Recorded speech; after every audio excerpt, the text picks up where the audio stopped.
Présenter CNRS, Centre National de Recherche Scientifique de Paris. Dès qu'on parle de ça, tout le monde sait ce que ça veut dire.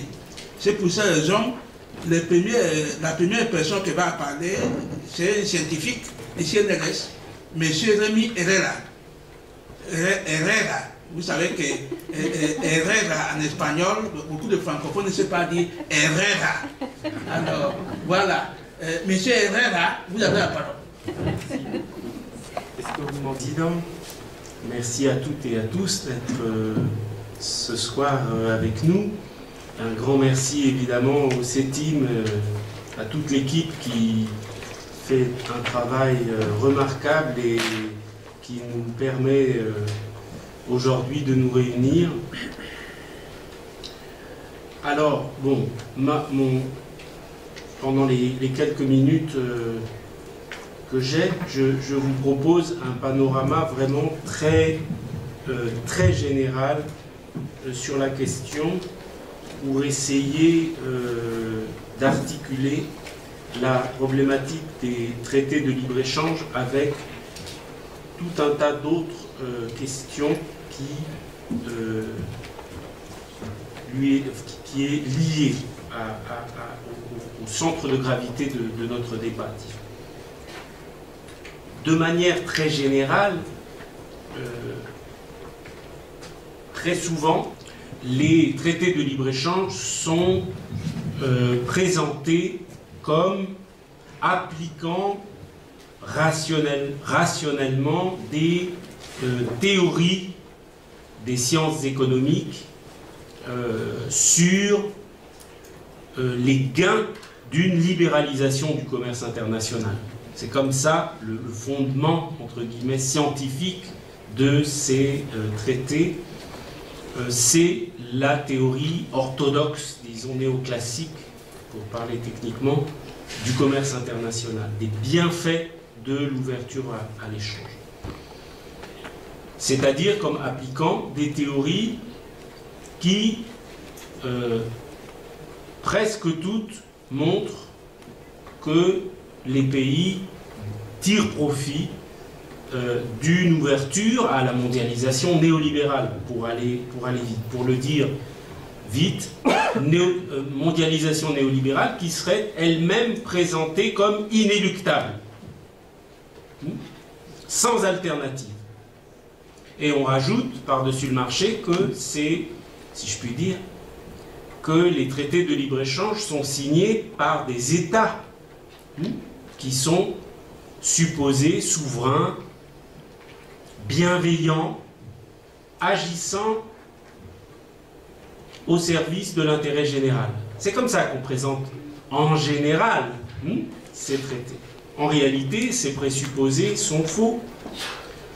Pour aller très très vite et sans vous endormir, je dirais, je suis économiste, permettez-moi donc de le dire tranquillement, la théorie dominante en économie, pas toutes les théories économiques évidemment, mais la théorie que j'ai appelée tout à l'heure néoclassique, orthodoxe, qui est celle qui domine, qui est très intimement liée à ce qu'on appelle la politique néolibérale, cette théorie néoclassique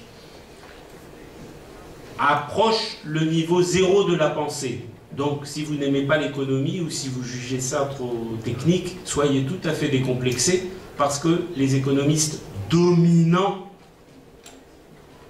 sont presque au niveau zéro. Certains l'ont déjà atteint, mais disons que on est juste au-dessus, comme les taux d'intérêt en ce moment, juste au-dessus de zéro. Par exemple, la théorie néoclassique dominante nie l'existence de la crise dans la théorie. Vous voyez, c'est un peu comme si vous allez chez un médecin et le médecin nierait le fait du symptôme, nierait l'existence de la maladie. Qu'est-ce que vous feriez avec un médecin comme ça? C'est à peu près la même chose avec mes collègues économistes dans leur large majorité. Il faut parler comme ça, parce que sinon, bon, on va tourner autour du pot. Je suis en train de dire que si ces théories sont contestables, c'est que il est possible, il est même indispensable de contrôler l'ouverture à la mondialisation par des outils qui existent et qui sont à la disposition des États, mais qui sont en général considérés comme archaïques, hein, comme totalitaires, on va dire, hein, comme complètement dépassés. Le protectionnisme, le contrôle d'échange, des choses aussi fondamentales que ces outils-là sont passés aux oubliettes. Et clairement, ce n'est pas possible. Il faut parler de ça aussi. Mais si ce sont effectivement des États qui signent ces traités de libre-échange, ces traités, eux, sont mis en œuvre par des acteurs économiques qui ont des intérêts divergents, qui ont des pouvoirs très différents. Pouvoirs et intérêts qui sont reflétés dans les luttes politiques, dans l'État, dans les États, qui sont aussi reflétés dans les rapports de force qui orientent les contradictions multiples et complexes, avec des niveaux de complexité croissants même, contradictions qui caractérisent aujourd'hui le fonctionnement réel du système mondial capitaliste. Mais ces traités de libre-échange sont en général implantés grâce à, je vais le dire rapidement, mais on peut le dire autrement, disons, des alliances de classes entre des élites ou des fractions d'élites locales et des classes subdominantes de la finance, qui sont celles de la finance, de la haute finance internationale, principalement de la finance états-unienne. Ça, c'est la réalité, au-delà de la façade des États, de la signature de ces accords. Et ces accords sont donc signés, la plupart du temps, entre des pays, par des États, et entre des pays qui présentent des économies à différences structurelles très marquées. Surtout, dans le cas qui nous occupe, lorsqu'il s'agit de traités de libre-échange entre un grand pays du Nord et un petit pays du Sud. Très souvent, c'est de ça dont il s'agit. Hein. Les États-Unis et le Costa Rica, ou les États-Unis et le Chili. Le Chili n'est pas un petit pays, ni la Colombie.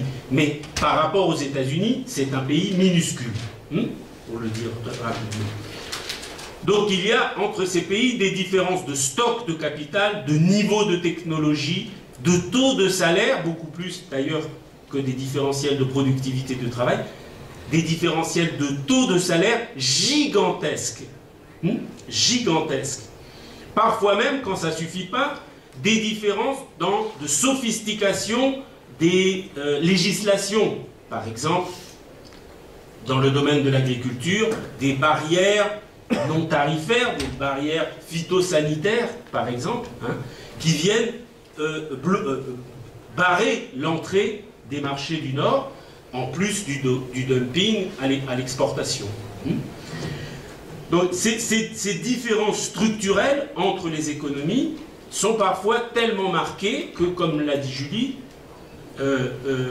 les traités de libre-échange aboutissent, ou peuvent aboutir assez souvent, comme on le sait, à une accentuation des inégalités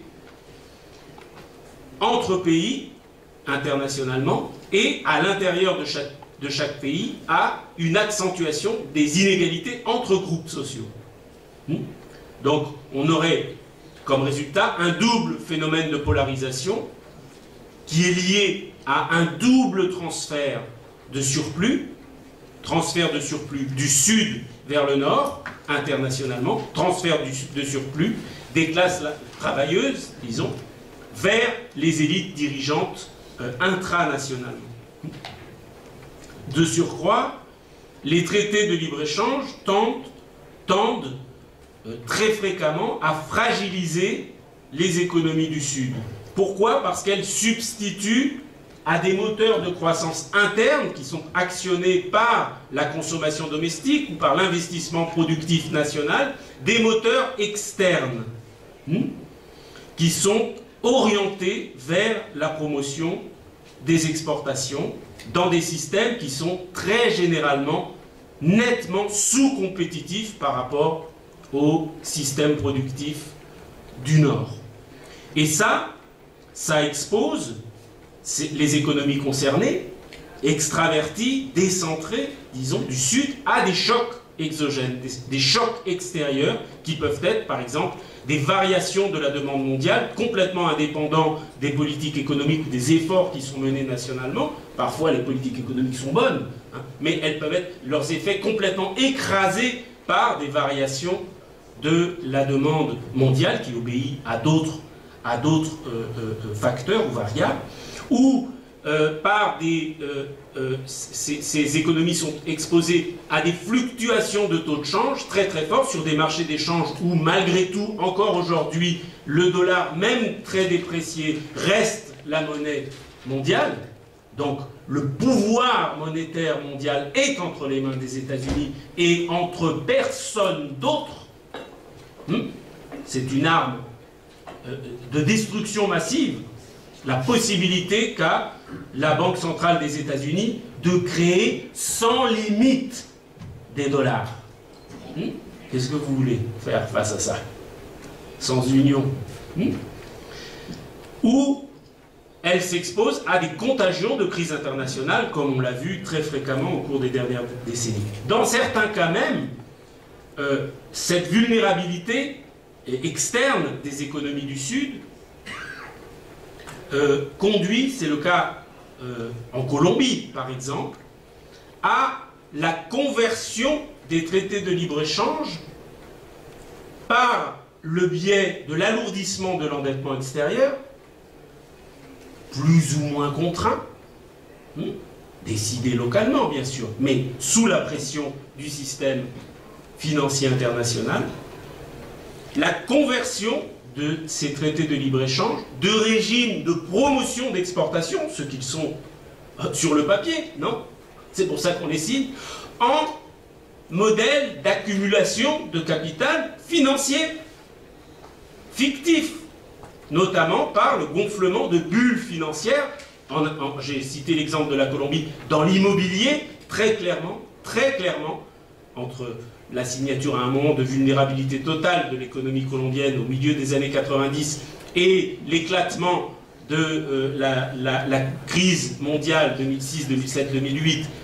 Dans ce moment-là, s'est formée une bulle immobilière en Colombie par l'intégration, l'imbrication de plus en plus poussée du système financier totalement endetté de la Colombie dans le système financier international, surtout dans le système financier états-unien, qui est en crise.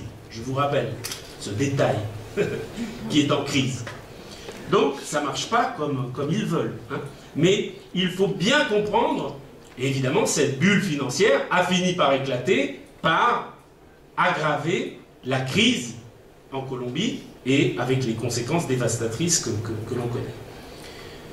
On peut multiplier cet exemple, évidemment, et le faire varier presque sur tous les cas qui nous occupent. Au total, le résultat est, premièrement, l'enfermement des économies du Sud dans une dépendance toujours plus grande vis-à-vis de la haute finance internationale, par l'endettement externe et par l'imbrication des systèmes financiers dans ceux du Nord. 2. L'emprisonnement des États du Sud par les élites dirigeantes locales elles-mêmes dans une spirale qui les fait, une spirale descendante, qui les fait abandonner, qui leur fait abandonner de plus en plus de composantes de la souveraineté nationale. Souveraineté alimentaire, par-dessus bord. L'Afrique, au moment de l'indépendance, était autosuffisant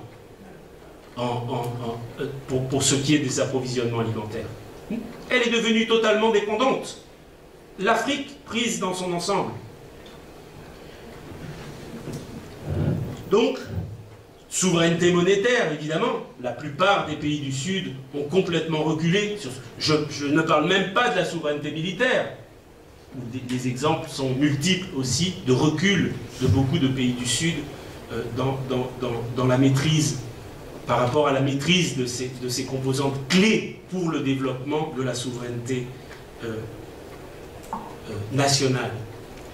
Peut-être que le troisième effet catastrophique, c'est l'entêtement des politiques dites anti-crise, néolibérales, qui piègent en fait les formations sociales du Sud dans le mal-développement, comme disait Julie, dans la pauvreté de masse, en condamnant des pans entiers de l'économie, en démantelant complètement les agricultures paysannes, en condamnant les industries, les dynamiques industrielles locales, en faisant reculer partout les politiques sociales et les droits humains.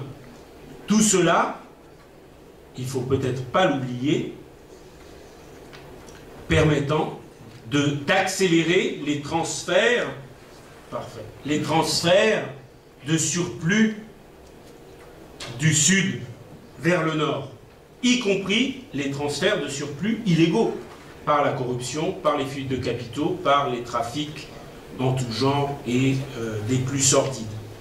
Pour terminer, je dirais qu'il ne faut pas oublier ce qui a été dit en introduction, que ces traités de libre-échange sont aussi et surtout les résultants d'échecs. Échec de la globalisation néolibérale, échec des négociations de l'OMC, échec des régionalisations conçues comme des courroies de transmission des régionalisations néolibérales. Ce sont donc des échecs, des bribes, des lambeaux de projets plus ambitieux qui ont été mis en déroute. L'exemple le plus frappant étant l'ALCA.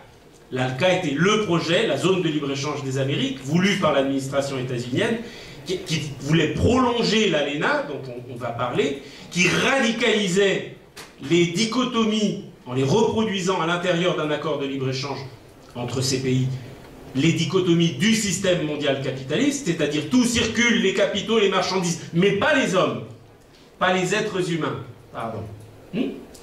Ce projet a été mis en déroute par la montée des résistances, la démultiplication des résistances sur tout le continent latino-américain, jusqu'à même permettre de passer de la défensive à l'offensive. Ça, c'est très important.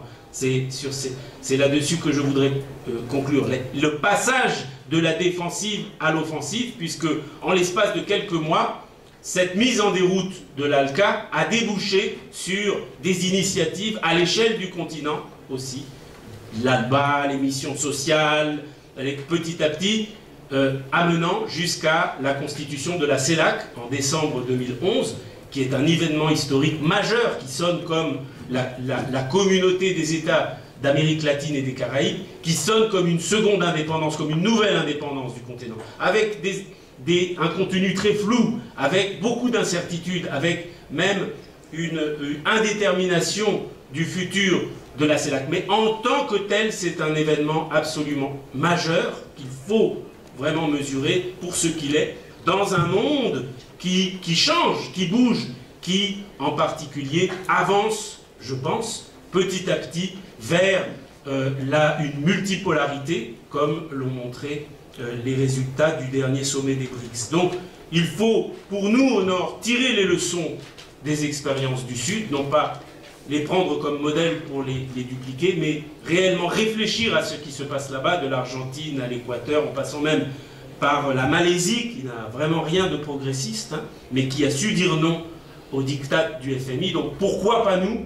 Pourquoi nous, en Europe, ne pourrions-nous pas dire non à la finance, au diktat de la finance, et nous aussi repasser à l'offensive? Mais pour ça, il faudrait peut-être changer un certain nombre de nos comportements.